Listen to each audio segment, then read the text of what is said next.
On September 8, 2024, a research team of 6 individuals entered the remote northern reaches of the Brooks Range in Alaska to document glacial retreat patterns. Only one returned. 16 days after their departure, Inupiaq shaman Apayata 62 was discovered by a hunting party on an unmarked trail 30 miles from the team's last known coordinates. Kignak was severely dehydrated, suffering from hypothermia and extensive lacerations across his back and shoulders. His body temperature registered at 94.3 degrees despite the relatively mild weather conditions. The 5 other members of the research expedition, climatologist Dr. Rebecca Lawson, field technician James Cho, graduate students Marissa Porter and Tyler Whitfield, and wilderness guide Einar Johansson, were never recovered. Search and rescue operations were suspended after 2 weeks due to deteriorating weather conditions. The official report cited a combination of equipment failure, navigation error, and exposure as the likely cause of death for the missing team members. What follows is the account of Apayata Kignak. My name is Apayata. I am 62 years old. I was born in Utkajvik, though back then we still called it Barrow. My father was a whaler and hunter. My mother was a storyteller and keeper of our ways. I have worked as a guide, a translator, and a cultural liaison for research teams in the Arctic for nearly 40 years. For the past 25 years I have also served as an angakuk, what you would call a shaman, for my community. I do not speak of this role to outsiders. I have never told any research team about this part of my life. This was my mistake. Dr. Rebecca Lawson contacted me through the university. She was 47, 5'6", with short gray hair and eyes the color of sea ice. She had spent 15 years studying glacial retreat patterns across the Arctic Circle. She had published 32 papers on climate change impacts in indigenous territories. She respected our knowledge. She always asked permission before entering sacred areas. She paid fair wages to local guides. She was not the typical academic who came north to extract knowledge and leave nothing behind. James Cho was our field technician, Korean-American, 35, former Army Rangers with 2 tours in Afghanistan. He had a scar that ran from his left ear to his collarbone. He never explained how he got it. He carried a Remington 700 bolt-action rifle and knew how to use it. He could repair any piece of equipment with duct tape and a Leatherman. He spoke little, but missed nothing. He had worked with Dr. Lawson on 3 previous expeditions. They moved around each other with the comfort of people who trusted each other completely. Einar Johansson was our wilderness guide. Norwegian by birth, Alaskan by choice, 52 years old, 6'4", with a beard that reached the middle of his chest. He had lived in Alaska for 30 years, mostly in the Brooks Range. He knew every drainage, every pass, every potential shelter. He could read weather patterns by looking at clouds. He could smell snow coming a day before it arrived. He carried a custom .45-70 lever-action rifle that he called Helga. He had killed 12 bears with it over his lifetime. The stock was worn smooth from years of handling. Marissa Porter was a graduate student in climate science. 26 years old, first time in Alaska. She had red hair that she kept in a tight braid. She wore glasses with thick black frames. She catalogued everything, took soil samples, measured temperatures, photographed ice formations. She wrote constantly in a waterproof notebook. Her pack was the heaviest because she refused to leave any equipment behind. She had small hands with long fingers. She played piano in another life, she said, before she chose science. Tyler Whitfield was also a graduate student, environmental policy, 24 years old, tall and thin with constant nervous energy. He was documenting the expedition for his thesis on indigenous knowledge and climate adaptation strategies. He carried 3 different cameras and a drone that folded up into a case the size of a paperback book. He asked good questions. He listened to the answers. He was engaged to be married when he returned home. The ring was on a chain around his neck. He showed it to me on our second night out. It had belonged to his grandmother. I should not have taken this job. 2 weeks before Dr. Lawson called me, my uncle, my mother's brother, had pulled me aside during a community gathering. He was 87 years old and had not left his house in 3 winters. The fact that he came to find me was already unusual. He took my hands in his. His skin felt like paper stretched over bones. "The ice is moving," he said in our language. "The Tornasuk are walking again." I asked him what he meant. The Tornasuk are what you might call spirits, but this translation fails. They are ancient things, older than people. They sleep in the ice. When the ice retreats, they wake. They hunger after such long sleep. My uncle squeezed my hands until I felt his bones against mine. "Stay away from the north face of Akiakchiak Mountain this season," he said. "Promise me?" I promised him. Then Dr. Lawson called. The research site was the North Glacier of Akiakchiak Mountain. I should have declined, but the university was paying triple the normal rate. My daughter was starting college in Fairbanks. The money would cover her first year completely. I told myself that my uncle was old, that his mind slipped sometimes between past and present. I told myself that the Tornasuk were stories told to keep children from wandering too far from the village. I told myself many things. I did not tell Dr. Lawson about my uncle's warning. I did not tell anyone. We assembled in Fairbanks on September 3rd. We spent 2 days reviewing equipment and finalizing our route. Our gear was top quality: mountain hardware tents, Western mountaineering sleeping bags rated to -40, MSR stoves, freeze-dried meals from Mountain House, satellite phones, GPS units, emergency beacons. Dr. Lawson had an Iridium satellite uplink for transmitting data. James had a medical kit that could handle anything short of major surgery. Einar brought topographic maps laminated in waterproof plastic. We carried enough supplies for 3 weeks. We planned to be gone for 12 days. We flew into Coldfoot on a chartered 8-seater Cessna on September 5th. We spent the night at a lodge owned by one of Einar's friends. The next morning, a bush plane took us to a small lake 30 miles east of our research site. From there, we would hike in. The pilot was a man named Teller who had been flying the Brooks Range for 30 years. As we loaded our gear into the plane, he pulled me aside. "Weather report says it's clear all week," he said. "But something feels off. Barometric pressure's been jumping around. Animals are acting strange. Might want to keep your trip short." I nodded but said nothing. I did not tell the others what he said. The bush plane dropped us at the lake at 11:30 in the morning. The day was clear, 42 degrees, light wind from the northeast. We organized our packs and began hiking by 1:15 p.m. The terrain was typical Arctic tundra: dwarf willows, sedges, lichens, exposed rock, spongy ground that gave under our boots. We followed game trails where we could find them. We crossed 3 small streams. The water was so cold it made my teeth ache.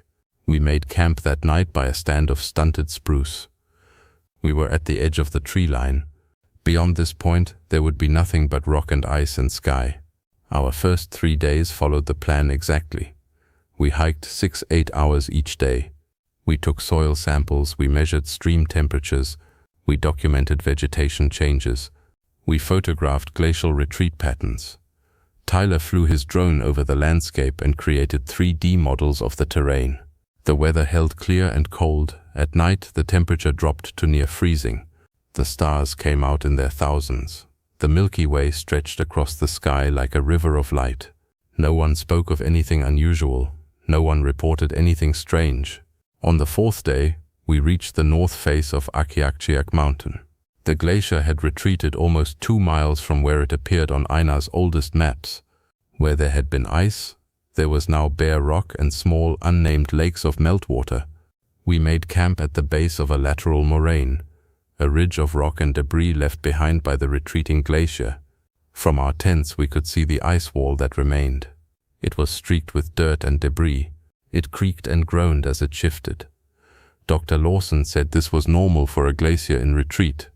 The ice was under tension. It was speaking to us, she said. I did not like how she phrased this. That night, I could not sleep. The temperature had dropped to 28 degrees. The glacier made sounds that carried through the ground into my body, not just creaking and groaning, something else, a vibration, a hum that I could feel in my molars. I left my tent at midnight to relieve myself. The sky was clear. The stars were bright. The glacier reflected their light. As I stood there, I realized what was wrong. There were no sounds, no wind in the rocks, no small creatures moving in the scrub vegetation, no distant calls of foxes or owls. Nothing. The landscape was holding its breath. In the morning, I mentioned this to Ina as we boiled water for breakfast. "Noticed that too," he said. "Quietest I've ever heard it up here. Not natural." He didn't elaborate. When Dr. Lawson laid out the plan for the day, the Ina suggested we move our research site 2 miles to the east. "Don't like the feel of this spot," he said. Dr. Lawson looked annoyed. This location was the primary focus of her research. The team had already established sampling sites and monitoring stations. Moving would set them back days. "We're fine here," she said. "The glacier is stable. We're a safe distance from any potential calving." Ina looked at me. I said nothing. This was my second mistake. We spent that day taking ice core samples from the glacier's edge. Dr. Lawson and Marissa documented layering patterns in the exposed ice face. Tyler recorded everything with his cameras. James maintained a perimeter, watching for bears or other wildlife. There was none. No birds circling overhead. No ground squirrels among the rocks. No insects buzzing in the Arctic summer air. Nothing moved except us and the ice. The humming continued. I could feel it in my chest now, a vibration just below hearing. No one else mentioned it. I did not ask if they felt it too. That night we gathered in the cooking tent for dinner. Freeze-dried stroganoff reconstituted with boiling water. Tea that tasted of nothing despite the 3 bags I put in my cup. As we ate, Marissa asked me about local traditions regarding glaciers. This was my opening. I should have told them everything about the Tornasuk, about my uncle's warning, about the unnatural silence. Instead, I gave them the sanitized version I tell all research teams. I spoke of respect for the land. I talked about asking permission before taking anything. I mentioned that in our stories, the ice remembers. It was all true, but not the truth that mattered. I left out the warnings. This was my third mistake. We turned in early that night. The plan was to begin work before dawn to capture the changing light conditions on the ice face. I lay in my sleeping bag listening to the hum. It was louder now. Not a mechanical sound. Not an animal sound. Something between the two. It came in waves, rising and falling like breath. I put my hands over my ears. It made no difference. The sound was inside me as much as outside. At 2:17 a.m., according to my watch, I heard Tyler cry out from his tent. A short, sharp sound cut off abruptly. I sat up. I listened. Nothing followed. I told myself he had cried out in his sleep. I did not check on him. This was my fourth mistake. In the morning, Tyler was gone. His sleeping bag was empty. His boots remained by the tent entrance. His cameras were still in their cases. His satellite phone was on his pillow. There was no sign of struggle. No tracks leading away from the tent. No tears in the fabric. No blood. Nothing. He was simply gone. We spent that day searching. We called his name until our voices gave out. We checked crevasses in the glacier. We looked for tracks on the rocky ground. James used Tyler's drone to survey the area from above. We found nothing. That night, we gathered in the cooking tent. No one spoke for a long time. Finally, Dr. Lawson laid out our options. We could activate the emergency beacon and wait for rescue, which could take days given our location. Or we could begin hiking out while continuing to search for Tyler. The satellite phone wasn't working. Something was blocking the signal. The GPS units showed our location but couldn't establish a connection to send messages. We were effectively cut off. Ina suggested we leave immediately. "Something's not right here," he said. "We need to go." Marissa objected. She didn't want to abandon Tyler. Dr. Lawson sided with Marissa. "One more day," she said. "We search one more day, then we go." Ina looked at me again. Again, I said nothing. That night, the humming grew louder. I could hear it now with my ears, not just feel it in my body. A low pulsing sound that came from the glacier but also from the ground beneath us, from the air around us. I left my tent at midnight. The sky had clouded over. No stars, no moon. The glacier was a darker shape against the dark sky. As I watched, something moved across its face, not on it, in it. A darkness within the darkness. Moving like liquid, but with purpose. I stood frozen, unable to call out, unable to run. It flowed down the ice face and onto the ground. It paused. The humming intensified. The thing turned toward our camp. It had no features that I could discern, no limbs, no head, just mass and movement. I finally broke my paralysis and retreated to my tent. I did not wake the others. This was my 5th mistake. In the morning, Marissa was gone. Like Tyler, her sleeping bag was empty. Her glasses were folded neatly beside her pillow. Her notebook remained open to her last entry. The final words were, "The ice is vibrating at 27 Hz. Need to determine source." There was a straight line trailing from the last letter, as if her pen had been dragged across the page. The 3 of us who remained looked at each other. No one stated the obvious, that people don't vanish without a trace, that predators leave evidence, that there was something impossible happening. Dr. Lawson activated the emergency beacon. We began packing our essential gear. We would leave as soon as possible. We were nearly finished when James, who had been keeping watch at the camp perimeter, called out. His voice was tight with controlled fear. "You need to see this," he said. We joined him at the edge of camp. In the gravel at the glacier's edge, something had emerged from the ground. Bones, human bones. Not ancient remains, not yellowed or fossilized. Fresh bones, still pink with marrow, arranged in a perfect line pointing toward our camp. Vertebrae, finger bones, ribs, a jawbone with teeth still attached. Dr. Lawson knelt to examine them. "These can't be Tyler or Marissa," she said. "The tissue degradation would take weeks, not hours." Ina's face had gone gray. "We're leaving," he said. "Now, we abandoned most of our gear. We took only water, food, emergency supplies and weapons. Ina led us away from the glacier, following a different route than our approach. The clouds had lowered. Fog drifted across the landscape. The temperature had dropped to near freezing despite it being midday. The humming followed us. It seemed to come from the ground itself, vibrating through our boots into our bodies. We hiked in silence, stopping only when necessary. By evening, we had covered almost 12 miles. We made camp in a shallow ravine that offered some protection from the wind. No one suggested splitting up to take watch shifts. We sat together as darkness fell. That night, the humming stopped. The silence was worse. My ears strained for any sound. Wind, water, wildlife. There was nothing. At 11:42 p.m., we heard a scream, distant but clear. A human voice, in terrible pain. Marissa's voice. It came from behind us, from the direction of the glacier. It rose in pitch until it didn't sound human anymore. Then it stopped. We looked at each other in the dim light of our single headlamp. "We can't help her," Einar said. "We need to keep moving." Dr. Lawson didn't argue. Her face was a mask of exhaustion and fear. James checked his rifle for the 10th time. I closed my eyes and whispered the protection prayers my mother had taught me. Too late, I knew. We broke camp before dawn and continued east. The weather worsened. The temperature dropped further. Ice crystals formed in the air, diamond dust that glittered in our headlamp beams.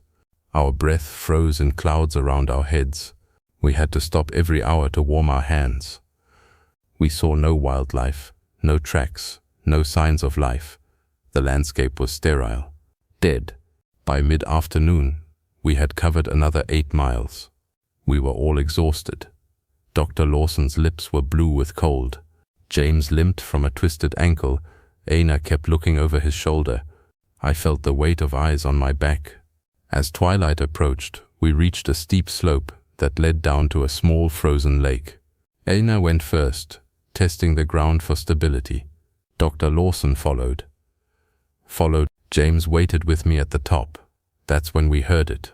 The humming had returned, louder than before. Not coming from behind us now, but from ahead, from below, from the lake. Einar froze halfway down the slope. "Back up," he called. "Everyone back." He didn't finish. The ice on the lake shattered. Not melting, not breaking from pressure. Shattered like glass, struck by a hammer. The sound was deafening in the silent landscape. From the water emerged a darkness. The same flowing mass I had seen on the glacier, but larger now. It rose up, towering over Einar. It had formed now, a core of dense darkness with extensions that moved like limbs but weren't limbs. Like branches but weren't branches. The humming came from it, through it, around it. Einar raised his rifle. He fired 3 shots in rapid succession. The sound echoed across the landscape. The bullets passed through the darkness without effect. The thing flowed toward him. It enveloped him. I heard no scream, no struggle. It covered him completely for perhaps 5 seconds. When it receded, flowing back toward the lake, Einar was gone. His rifle lay on the ground. His pack remained on the slope. But Einar was gone, not taken, not dragged away. Gone, as if he had never existed. James grabbed my arm. "Run," he said. We turned and ran, abandoning the slope, abandoning Dr. Lawson, who stood frozen halfway down. We ran until our lungs burned in the cold air. We ran until our legs gave out. We found shelter under an overhanging rock as full darkness fell. James tried the satellite phone again. Nothing. He tried the emergency beacon. The indicator light remained dark. He looked at me with eyes that had seen combat, that had seen men die, that had never seen fear until now. "What is that thing?" he asked. Finally I told him about the Torna Suk, about my uncle's warning, about the retreating ice, about ancient things waking hungry. "They sleep in the ice," I said. "They have slept for thousands of years. The warmth wakes them. They feed to regain their strength." James listened without interrupting.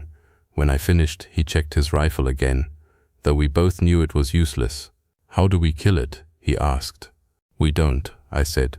"We can only avoid it, stay away from its territory." He looked out into the darkness. "And what is its territory?" he asked. I had no answer. The ice was retreating everywhere. The Torna Suk were walking again, as my uncle had said. Their territory was expanding with each passing year. We sat in silence for hours. The temperature continued to drop. Ice formed on our eyebrows, on the fur of our jacket hoods. At some point, I must have dozed off. I woke to James shaking me.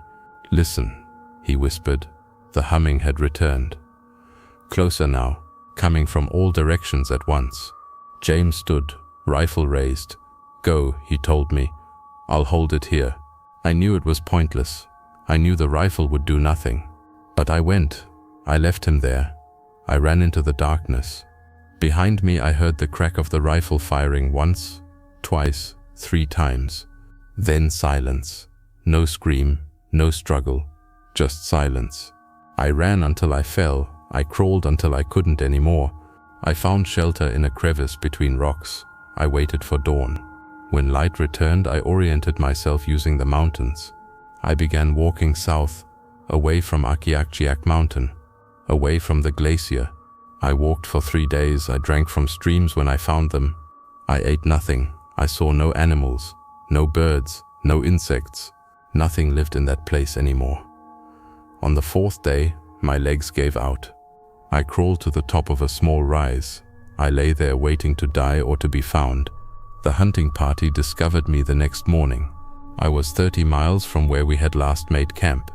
I spent 2 weeks in the hospital in Fairbanks. Severe dehydration, hypothermia, lacerations across my back and shoulders that the doctors could not explain. They resembled neither claw marks nor knife wounds. They were perfectly straight, evenly spaced, precision cuts that went exactly 1.7 centimeters deep. They did not heal properly. They remain open, seeping clear fluid that tests reveal is not entirely human in composition. The search teams found nothing. No bodies, no equipment except what we had abandoned at the original camp. The bones we discovered were never located again. The satellite data showed no unusual weather patterns, no anomalous readings, nothing to explain what happened. Tyler and Marissa were listed as missing, presumed dead from exposure. Dr. Lawson and Ina and James as well. The case was closed. Life continued. I returned to Utqiagvik. I resigned from my position at the university. I stopped guiding research teams. I visited my uncle and told him everything. He nodded, as if he had expected this news. "They are awake now," he said. "The ice cannot hold them anymore." He took my hands in his papery grip. "You survived because you are Angakuk. They recognized what you are. They let you go to carry the warning." I asked him what warning. "That they are coming," he said. "That the old boundaries no longer hold. That what slept in the ice walks in the world again. I tell you this now because the ice continues to retreat. Each summer brings new record temperatures. Each winter brings less snow, less cold, less darkness. The Tornasuk are not evil. They are not malevolent. They are simply ancient and hungry after their long sleep. They were here before us. They will be here after us. They are reclaiming their territory as the ice that contained them vanishes. If you go to the Brooks Range, to the Chugach Mountains, to any place where glaciers are retreating, listen for the humming. If you hear it, turn back. If the animals go silent, if the birds disappear, if you feel eyes on your back when no one is behind you, turn back. The Tornasuk are walking again. Their hunger is endless. Their patience is infinite. They remember when humans were few and small and afraid. They are helping us remember too. I still hear the humming some nights. I feel the vibration in my teeth, in my bones. I check my back each morning. The wounds never heal. They never become infected. They simply remain, open and seeping. A reminder, evidence of what I encountered, proof that I did not imagine it. The doctors have no explanation. I do not need one. I know what caused them. I know what is coming as the world warms and changes. The Tornasuk are only the beginning. Other things sleep in the ice. Other hungers wait to be awakened. I do not expect you to believe me. I expect you to dismiss this as the ravings of an old man traumatized by loss. I expect search parties and research teams and adventure tourists to continue going north. Continue studying the retreating ice. Continue ignoring the warnings. I expect more disappearances that will be explained away as accidents, as exposure, as equipment failure. I expect the humming to spread as the ice retreats, south into the forests, east across Canada, west into Siberia. The Tornasuk are walking again. Listen for them. They are coming.